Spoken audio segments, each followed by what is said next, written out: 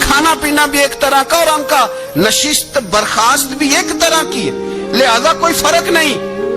حضرت ابو ہریرہ کہتے ہیں میں لے کے آیا اور جناب عمر کو جب میں نے کچی زمین میں تامت سمیٹ بیٹھے دیکھا تو میں رو پڑا۔ میں نے اس مصر سے آنے والے کو کہا تو اس کے جلوے دیکھ، اگر اس کی ذات میں اتنا حسن ہے تو محمد عربی کا مقام کیا ہوگا۔ یہ مقام غور ہے، مقام غور۔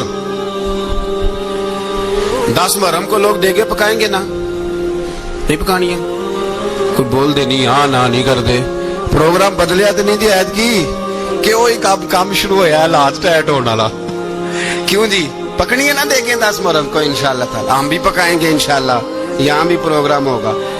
تو 10 محرم کو جو دیگ پکنی ہے تو ایسا نہیں ہو سکتا کہ 1 محرم کو حضرت عمر کے نام کی بھی کوئی پک جائے۔ اگر امام حسن حسین کے نام کی دیگیں پکے تو جو امام حسن حسین کے سے پیار کرنے والے ہیں، جو امام حسن حسین سے ہم لوگوں نے بھی عجیب رٹا اپنایا ہے نا، ہم لوگ بات کا ایک پہلو دیکھتے ہیں دوسرا نہیں دیکھتے۔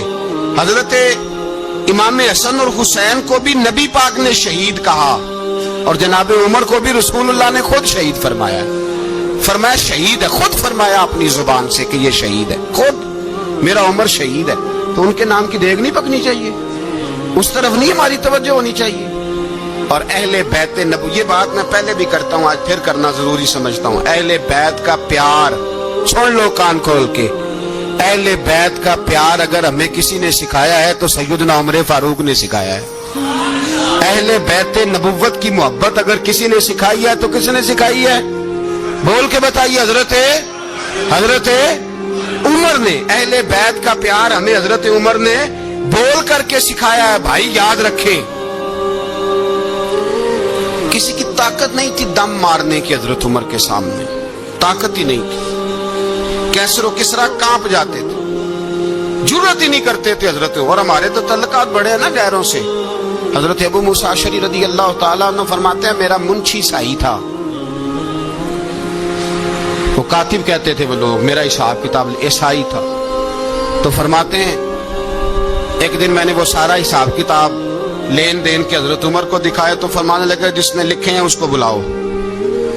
کہنے لگے ضرور مسجد نہیں آ سکتا، کیوں نہیں آ سکتا؟ کہنے لگے وہ عیسائی ہے۔ کہتے ہیں حضرت عمر جلال میں آ گئے، آپ فرمانے لگے جنہیں رب دور کرتا ہے تم کیوں قریب کرتے ہو؟ جنہیں اللہ دور کرتا ہے، فرمایا تم غیروں کو اگر عہدے دو گے تو اپنوں کا کیا بنے گا؟ اگر تم غیروں کو عہدے دو گے تو اپنوں کا۔ یہ سوچ ہے جو آج برما کے مسلمانوں کے لیے بھی ضروری ہے۔ کہا اگر تم غیروں کو عہدے دو گے تو اپنوں کا۔ ہم نے غیروں کو عہدے دیے تو دیکھا نا اپنے کس طرح کاٹے جا رہے ہیں۔ غیروں کو جو عہدے دے دیے یرانے سارے غیروں سے، روز دعویٰ ہوتا ہے چین ہمارا سجن ہے، چین ہمارا دوست ہے۔ او بھائی دوست ہے تو اس سے کہو نا کہ برما تو تمہاری ایک چھوٹی سی ریاست ہے، چین کے بغیر تو وہ سانس بھی نہیں لے سکتا، اس کو کہو نا اس حکومت پہ دباؤ ڈالے۔ لیکن ہم لوگوں نے غیروں کو عہدے دیے تو اپنے پس گئے۔ حضرت عمر کہتے تھے ذمی کا ہم ادب کریں گے، ذمی کافر کا ہم، ایسا کافر جو مسلمان ریاست کو قبول کرے، بدامنی نہ پھیلائے۔ ایک آدمی کو آپ نے دیکھا آنکھوں سے نابینا ہے اور بھیک مانگ رہا ہے، تو حضرت عمر کو نظر آ گیا، فرمایا کون ہو؟ اس نے کہا میں یہودی ہوں۔ فرمایا بھیک کیوں مانگتے ہو؟ کہا جب تک تندرست تھا مسلمانوں کو جزیہ دیتا تھا، بوڑھا ہو گیا ہوں کیا کروں؟ حضرت عمر نے گھوڑے کی پشت پہ بٹھایا، کافر کو گھوڑے کی پشت پہ بٹھایا اور بٹھا کے مدینے لائے۔ حضرت علی شیر خدا وزیر خزانہ تھے، فرمایا علی اس کا وظیفہ جاری کرو۔ کہا یہ کون ہے؟ فرمایا یہ یہودی ہے لیکن یہ ہمیں جزیہ دیتا رہا، بوڑھا ہو گیا بیچارہ، بھیک مانگنے پہ مجبور ہے، ہماری حکومت کے اندر رہتا ہے، اس کا پورا وظیفہ جتنا خرچہ اتنا وظیفہ لگاؤ۔ حضرت علی کہتے ہیں میں وظیفہ لگا رہا تھا اور وہ میرے نبی کا کلمہ پڑھ رہا تھا، وہ رسول اللہ کا کلمہ پڑھ رہا تھا۔ یہ مزاج، یہ نہیں کہ کافر۔ حضرت عمر نے گورنروں کو خط لکھے تھے کہ زبردستی کسی کو مسلمان نہیں کرنا، جہاں ان کی عبادت گاہیں بنی ہو گرانی نہیں، کوئی مندر کوئی گرجا ضائع نہیں کرنا۔ اسلام سب کو جینے کا موقع دیتا ہے، پر بے ایمانو ظالمو بدذاتو تمہیں یہ کہتا ہے کہ ہم تمہیں جینے کا موقع دیتے، تم بھی مسلمانوں کو جینے کا موقع دو۔ یہ جہاں بستے ہیں جہاں رہتے ہیں انہیں وہاں جینے کا موقع دو، انہیں بھی اللہ اکبر کہنے کا موقع دو، انہیں بھی قرآن پڑھنے کا موقع دو، انہیں بھی رسول اللہ پر درود پڑھنے کا موقع دو۔ ہمارے ملک میں عیسائی اپنی مرضی سے کھلے عام تبلیغ کرتے ہیں. یہاں تو چینل چلائے ہیں عیسائیوں نے. کسی مذہبی جماعت نے کبھی جلوس نکالا ہے کہ عیسائیوں کا چینل بند کرو؟ بولے نکلا ہے کہ نہیں نکلا؟ کتنے ظلم کی بات ہے. ہم جب غیر کو اتنا تحفظ دیتے ہیں، اتنا تحفظ دیتے ہیں. ہم نے دیکھا ہے، مجھے بیسیوں لوگوں نے عید پہ ٹیلی فون کیے کہ عیسائیوں کو قربانی کا گوشت دے لیں. مجبور ہیں جی، دروازے پہ آ گئے ہیں، ہمارے کام کاج کرتے ہیں. بیسیوں لوگ، عام آدمی کے دل میں ان کا اتنا جذبہ ہے. وہ مسائل کا بیان کرنے ایک علیحدہ بات، لیکن ہمارے دل کافر کے حق میں بھی نرم ہو جاتے ہیں. تم کس قدر زیادہ بے ایمان ہو اور کفر کس قدر زیادہ ذلیل ہو گیا ہے کہ مسلمان کے حق میں نرم ہوتا ہی نہیں. اور اس سے بڑے ذلیل وہ ہیں جو ان ذلیلوں کے سپورٹر ہیں. وہ کسی عرب ملک کے حکمران ہو یا کسی اور جگہ کے، وہ بڑے ذلیل ہیں جو ان ذلیلوں کے سپورٹر ہیں، جو برما کی بچیوں کے قتل پر اپنی حکومتیں چمکا رہے ہیں. انہیں شرم نہیں آتی. اس قدر مسلمان تڑپا ہے، لیکن ان بے غیرتوں کو ذرا ہوش نہیں آئی. اور یہ ان کے کماش، ان کے دلال جو ہر جگہ ان کی سپورٹ کر کے اپنی حکومتیں قائم کرتے ہیں، بے ایمانوں کو پتہ نہیں کہ کب ان پر اللہ کا عذاب اترے گا اور کس طرح ان کے پرخشے اڑیں گے. تمہیں اپنی ذلت اور رسوائی نظر نہیں آ رہی کہ زمین کس طرح تمہارے لیے تنگ ہو گئی ہے؟ اس سے زیادہ اور تمہاری رسوائی کیا ہوگی؟ ڈرو اللہ سے. اور یہ تو دنیا کا عذاب ہے. ان بطش ربک لشدید. میرا رب کہتا ہے قیامت تو قائم ہونے دے. اتنا سخت تیرے رب کی پکڑ ہے، اتنی کسی دوسرے کی ہو سکتی؟ یاد رکھیں اور تھوڑا احتیاط کریں.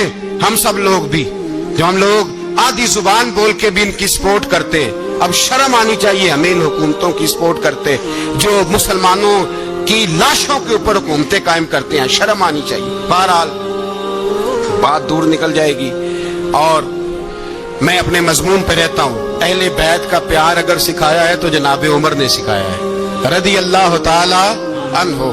امام حسن ملنے، آپ یقین کریں میں جب اس واقعہ کو پڑھتا ہوں تو میرا دل جھوم جاتا ہے. میں کہتا ہوں یار ڈاٹا ہونا اپنی جگہ پہ، عشق ہونا اپنی جگہ پہ، انسان کا باوقار ہونا اپنی جگہ. جہاں کھڑے ہونا تھا وہاں یہ کھڑے ہوتے تھے، اور جہاں جھکنا تھا وہاں یہ. ان لوگوں میں اقبال نے کہا تھا تیری نگاہ ناز سے دونوں مراد پا گئے، عقل غیاب و جستجو، عشق حضور و اضطراب. جہاں اگر آیا ہے سامنے کیسر و کسرا تو عمر جیسا دلیر کوئی نہیں. اگر سامنے آیا ایران کا بادشاہ تو عمر جیسا تگڑا کوئی نہیں. اگر آیا ہے سامنے غسان کا بادشاہ تو عمر جیسا عادل کوئی نہیں. لیکن اگر علی کا بیٹا آیا ہے، اگر فاطمہ کے لال پارے آئے ہیں تو پھر فاروق اعظم سے جیسا محب کوئی نہیں، پھر ان سے جیسا پیار کرنے والا کوئی نہیں. اندر بیٹھے ہیں جناب عمر، اندر تنہائی میں کچھ وزیروں سے گفتگو ہو رہی ہے، میٹنگیں جاری ہیں. آپ کے بیٹے ملنے آئے جناب عبداللہ ابن عمر. ابا جی ملنے آئے. بات ٹھہرو، بات کر رہا ہوں، کوئی نہ اندر آئے. صاحبزادہ باہر کھڑا ہے. تھوڑی دیر گزری تو امام حسن بھی آ گئے. کون آئے؟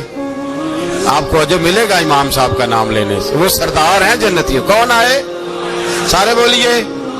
امام حسن تیری نسل پاک میں ہے بچہ بچہ نور کا، تو ہے نے نور تیرا سب کرانا. امام حسن آئے تو حضرت عبداللہ ابن عمر کو دروازے پہ کھڑے دیکھا. کہا امیر المومنین کہاں ہیں؟ کہنے لگے حضرت عمر کے بیٹے. کہنے لگے وہ اندر بیٹھے، کچھ میٹنگ ہو رہی ہے اور انہوں نے کہا کوئی اندر نہ آئے، لیکن آپ جانا چاہیں تو چلے جائیں. آپ جانا چاہیں تو تیری نسل پاک میں ہے بچہ بچہ نور، آپ جانا چاہیں تو چلے جائیں. تو انہوں نے کہا جب آپ باہر کھڑے ہیں تو مجھے کوئی اتنا ضروری کام نہیں، اور ابھی زور کی نماز تھوڑی دیر میں ہوگی، میں مسجد میں مل لوں گا امیر المومنین سے. یہ بات کہہ کے امام حسن چلے گئے. یار اتنی بڑی بات نہیں تھی، اتنی بڑی بات نہیں تھی. وہ میرے استادوں کا بیٹا بھی آئے تو کہا ٹھیک ہے جی وہ سوئے ہوئے ہیں، تو کوئی غرض نہیں یار میں ٹھہر کے آ جاؤں گا. کوئی بڑی بات نہیں تھی، دیکھا جائے تو بڑی بات نہیں تھی، پر بات بہت بڑی تھی اس لیے کہ یہ خالی حسن نہیں، یہ حسن ابن علی ہے، یہ حضرت فاطمہ کے لخت جگر. حضرت عمر باہر نکلے. عبداللہ ابن عمر سے پوچھا کوئی آیا تو نہیں؟ تو کہا حضور امام حسن آئے تھے. تو کہا پھر شہزادے کو اندر کیوں نہیں بھیجا؟ کہا میں نے کہا تھا. وہ کہنے لگے اگر امیر المومنین مصروف ہیں تو میں ظہر میں مل لوں گا. حضرت عمر رونے لگے. فرمایا بیٹے تو نے اچھا نہیں کیا. پھر مسجد نہیں گئے.